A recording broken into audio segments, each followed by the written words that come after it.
Okay mga kabayan, kumusta po? Isa mapagpala at magandang hapon sa ating lahat. Medyo mainit po ang isyu ngayon sa politika. Ito po ay matapos magkaroon ng 2 araw na pagtitipon-tipon o rally dyan po sa Rizal Park, kung saan po ay dinaluhan ng libo-libo nating mga kapatid na INC o Iglesia ni Cristo. Napakarami po, napakarami ng mga naging pasabog dyan sa Rizal Park, kung saan nga po ay kanya-kanya silang batuhan talaga, batuhan ng mga kasalanan. Okay, ang tinutukoy natin dito mga kababayan, itong naging pahayag ng ilang mga kaalyado o sabihin na natin mga anti-BBM, anti-Marcos. Okay? Unang-una dito, kung napanood niyo po yung naging pasabog nitong si Senator Rodante Marcoleta, kung saan nga po ay tinira niya. Talagang tinira tinira talaga. Okay, ayusin natin itong ating mic. Na kung saan po mga kabayan ay talagang tinuligsa po nitong si Senator Rodante Marcoleta, itong si dating DOJ Secretary Boying Rimulya at ngayon po ay Ombudsman Boying Rimulya. Okay.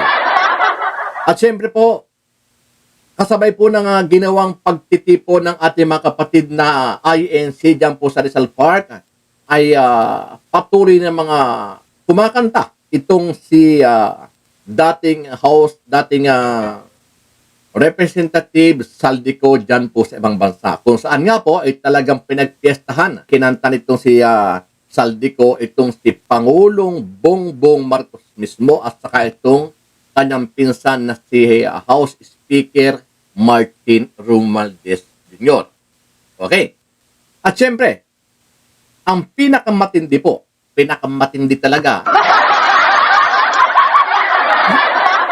ang pinakamatinding pasabog o pinakamatinding pagkanta, ito ang talagang bumenta, yung kanta ni Senator Amy Marcos.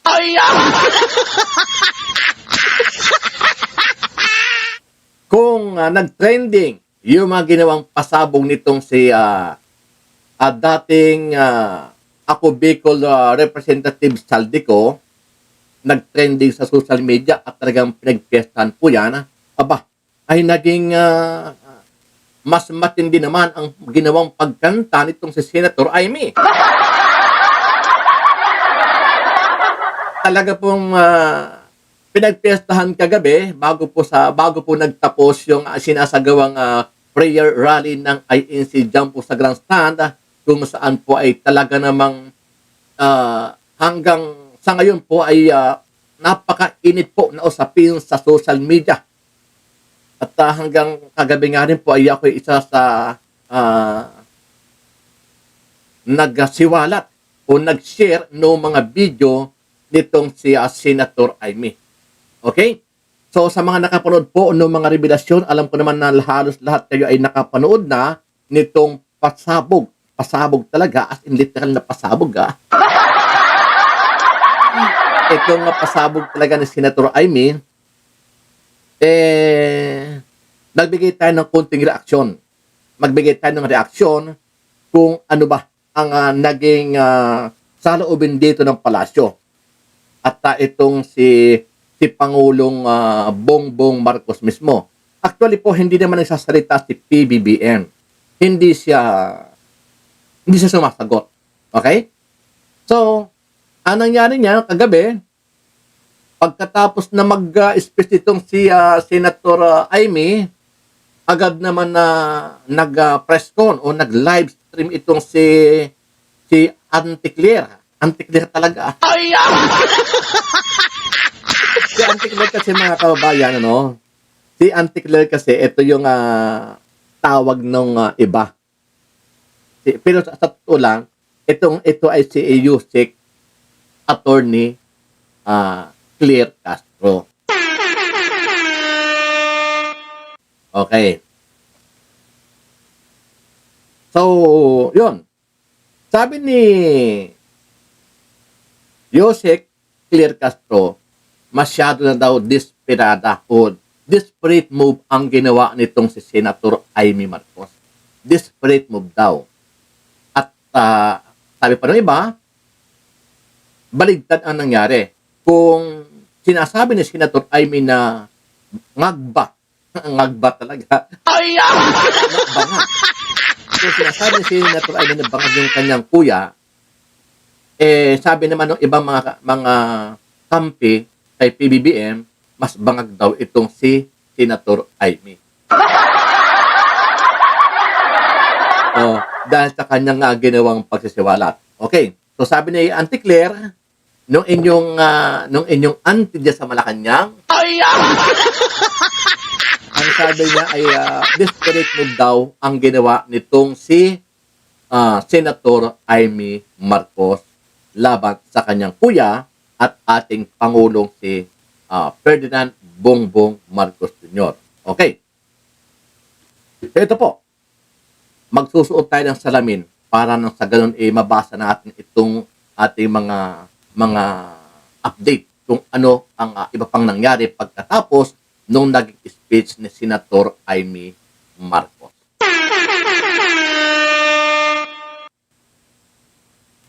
Okay. So ayon po sa isang artikulo, breaking, Amy may hamon kay Sandro. Okay.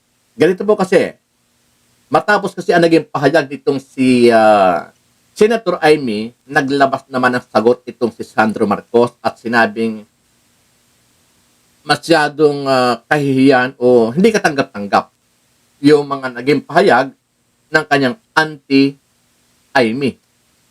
Matapos idamay mismo ng kanyang auntie ang kanyang kapatid na si PBBM, ang kapatid ni Senator Amy na si PBBM, ang ating Pangulo, ang nanay ni Sandro Marcos na si Lisa, si First Lady Lisa Marcos, at siyempre itong si Sandro. Kaya nag-react ngayon itong si Sandro Marcos. Sabi niya rito, matapos ang matinding patutsada ni Majority Leader Sandro Marcos na nagdulot ng espekulasyon sa publiko, kabilang na ang usap-usapang hindi tunay na pamilya sa Senator Amy Marcos. O yun pala naman ang sinabi ni Senator ni Congressman Sandro Marcos, para daw hindi tunay na pamilya itong si Senator Amy.